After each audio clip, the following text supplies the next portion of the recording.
What's up, everybody? Welcome back to the Dave Cave. I, as always, am Dave. A few days ago, I put a little feeler poll out there because I'm learning there's a lot of movies I haven't seen. Like, a lot.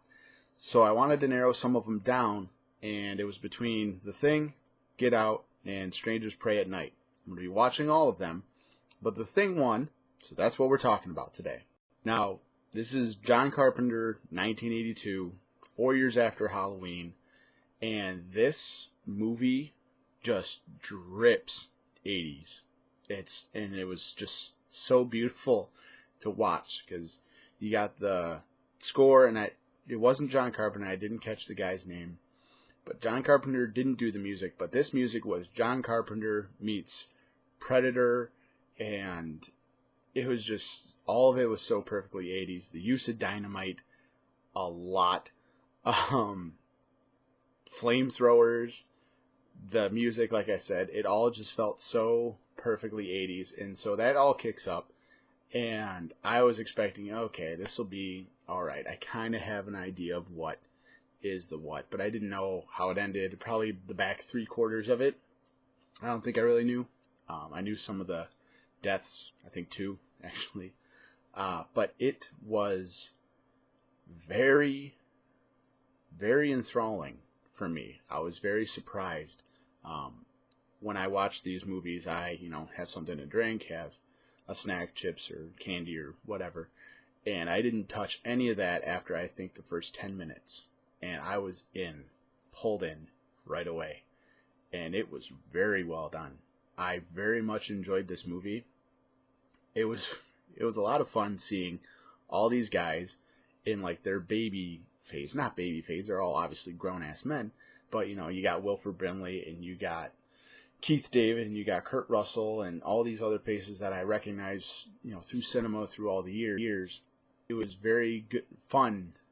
It was very fun seeing these guys in this movie, and let me tell you, while the practical effects are obviously dated, they're still really well done. They're still gnarly as fuck. It was just some of the scenes I'm sitting there, I'm like, God damn. But I loved it. It was gory. It was gnarly. The deaths were good. The atmosphere was good. And there was just so many little things here and there that I thought were just such beautiful touches. Like, and I feel like it's a little overdone now, but, Superstitious by Stevie Wonder's playing. And then the whole movie's about who's who, who's what, who to trust, who not to trust. And there's just so many subtle little things. And I'm not going to get into them, but there are so many subtle little things that if you're paying attention while you're watching it, it just adds to that extra just like, to this movie. And so, obviously, I loved this movie. The music was good. The atmosphere was really good. Them being out in Antarctica was really good. I mean, but ultimately, you know what? I'm sure everybody and their mother has seen this movie, and I'm the last of the party. And that kind of sucks. But if you haven't seen it yet, if you're way younger than I am, and you're looking for an old movie to go watch this, because right now we're going to talk some of the spoilers in the movie. So come back in probably a minute. I'll put a little annotation of where to come back to avoid any of the spoilers. But we're going to get into those. They're not even really spoilers, but stuff I want to talk about that I don't want to ruin for you. So get out of here in 3, 2, 1. I'll see you in a little bit. Okay, now these kills are gnarly as hell when they're doing the blood test scene. And he turns into a goddamn Phoenix flytrap. And Wilford Brimley, his kill at the end, didn't see that coming. I mean, I knew he was something, and you kind of get an idea when they go up to the shed that he's one of the things, or the thing. And this might have gone over my head. I wasn't sure the whole time if it was one thing, or if it was trying to, and I know that they talk about assimilating and it being this guy, or it being this guy, or it being this guy.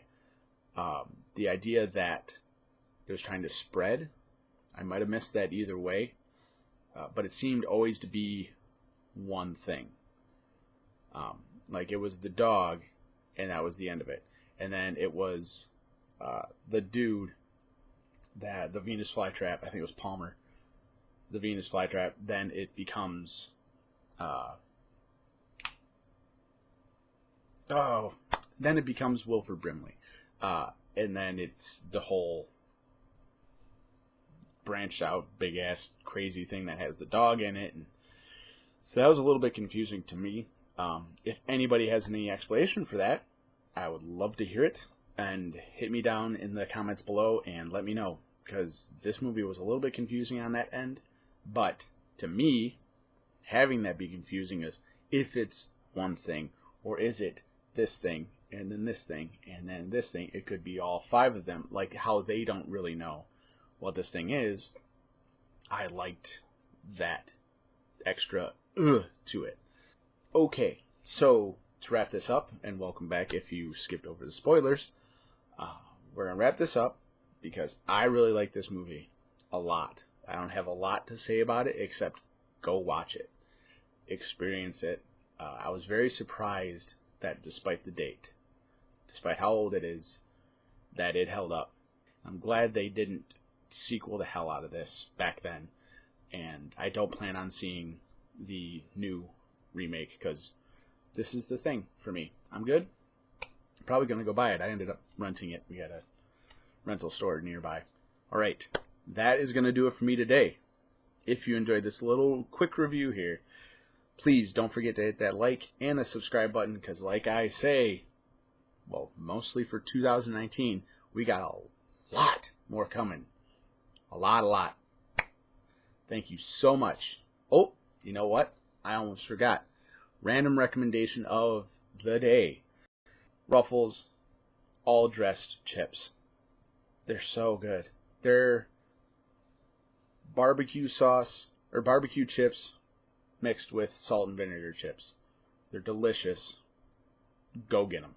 That's all I'm going to say on that. If you like salt and vinegar chips, I have a very strong feeling you'll like them. So, now I'm really getting out of here, and I will see you guys very soon. Thank you so much for stopping by the Dave Cave. Take care.